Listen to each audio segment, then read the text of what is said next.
Hello everybody and welcome to another exciting movie review here on Sell Me a Movie. This is a short little segment here on Cavalier Studios YouTube channel where what we do is we discuss movies that are either out in theaters, out on streaming, or Blu-ray DVD where you can watch at home.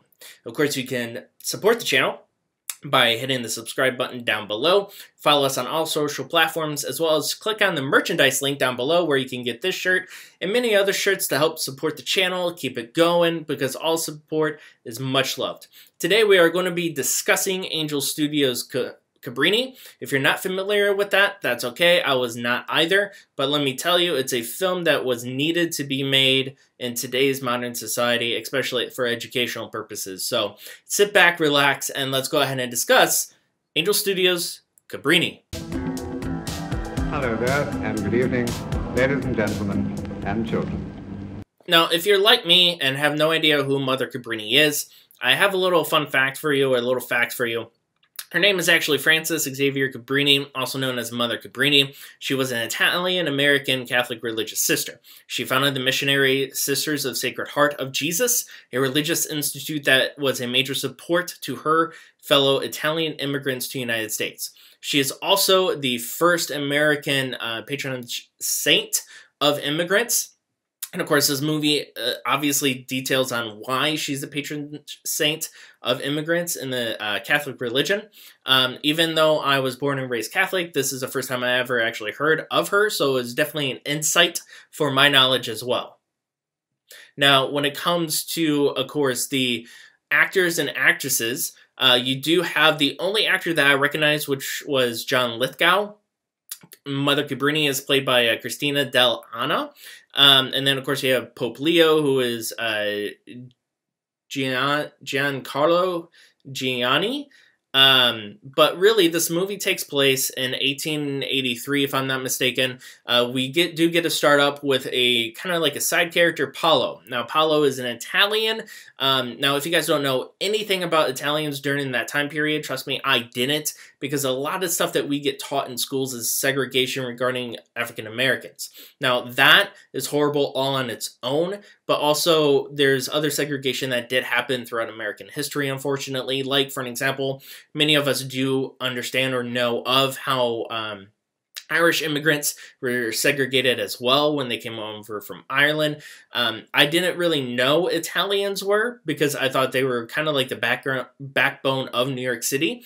But apparently they did experience a lot of segregation during this time period, and this film, like I said, does show that. Because specifically, we do see Paolo get introduced in the very beginning of the film. We see him pushing, because it is a frontal shot of him running, and you see everybody in the background yelling at him to get out of the way. Meanwhile, we do get a wide shot and see that he is pushing his mother in a wheelbarrow, going down the street of New York City, trying to get assistance and trying to get help, because unfortunately, Paolo, his mother is the only parent he has left. And we find out later that his father, unfortunately, had unalived himself. So basically, she is the only key component before he goes into some sort of orphanage or being a lost kid. And unfortunately, he goes to a hospital, and this hospital basically disowns him. They don't want nothing to do with him. They don't want to help him. They don't want to help his mother, because that's how it was back then. Unfortunately, they thought a lot of the Italians were filth, basically. They had their own living areas within New York City. I think it was called like District 5, if I'm not mistaken. It was the slum of New York City. It basically looked like nothing but mud and houses built with unsteady wood, practically. So it was very disheartening to see like a lot of the kids live in that area, or any human being specifically, especially when on the outskirts, when you go into New York City, it's all glamorous and everything like that. So it was very touching in a way of, I shouldn't really say touching, but it was very sad, really. It was very, very sad to see how this upbringing, not only for Paolo, but other individuals, Italians that came over, had to live their lives.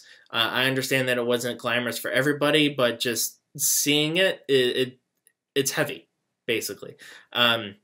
So, of course, after that, after his mother passes away, we do get introduced to Mother Cabrini. She does take place in Italy. Now, the first portion of this film, too, a lot of it is in Italian, so there's a lot of, I shouldn't say a lot of reading, but there's a good amount of reading. But we do get introduced to Mother Cabrini, who has set up an orphanage in Italy. She gets sent over to Rome to speak to the diocese, I believe it was the diocese, to essentially fight her pitch to open up an orphanage in China. Because her main concept, her main idea is to open all these orphanages around the world to help kids. And that's beautiful.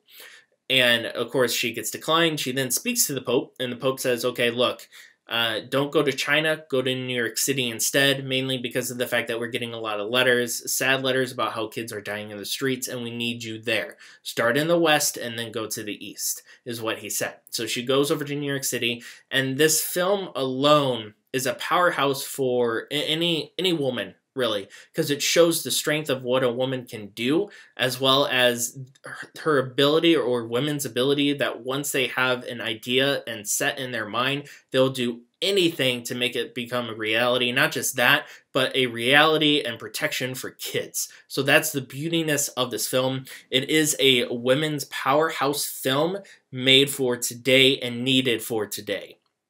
So I would highly suggest it. But basically, she goes to New York. The first setup is very slum-like. She has to clean it up. Everything is basically falling down. She does have 5 other sisters with her who help her. And she takes a no living quarters that nobody would live into to this location where every kid in that area is now living at. And it's beautiful because now all the kids are safe.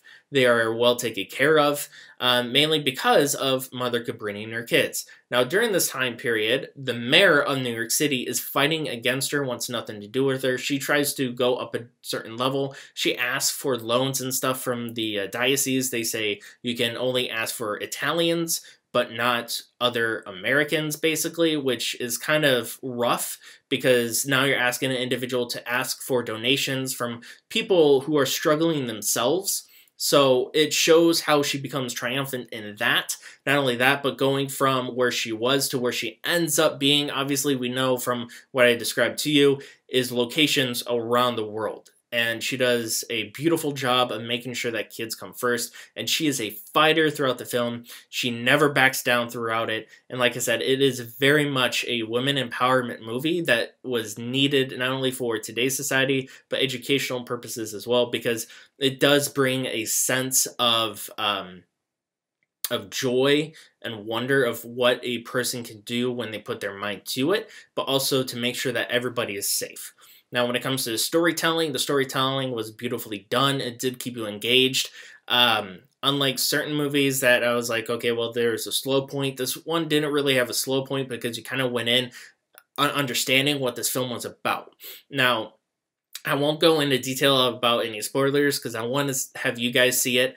And if you have seen it, leave a comment down below. Let me know what you think. And I want you guys to see it just because of the fact of the struggle that Mother Cabrini goes through and the stages that has basically that challenges her, and she always overcomes it in some way or some form.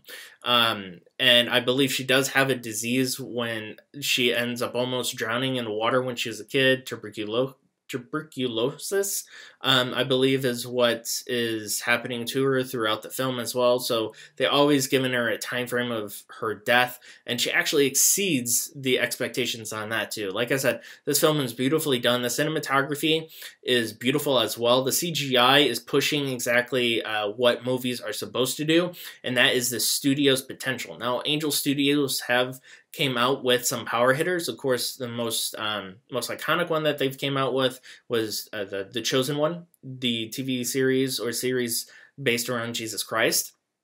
But this one is very much pushing those boundaries of what they have done, and the cinematography is absolutely beautiful. It makes you do feel like it is the 1800s or 1883, most importantly, because obviously, you know, there's a big difference between early 1800s and 1883. But overall, though, I enjoy the film. Please go see it. Please go support Angel Studios. You guys won't be disappointed, especially if you're looking for a film that is not only inspirational, but a film that's solely based on, of course, women empowerment, since it is, if I'm not mistaken, Women's Heritage Month. then go see this film. You guys won't be disappointed. It is, like I said, very inspirational. So, like I said, follow, subscribe, follow us on all social platforms, and we'll see you next time for the next review.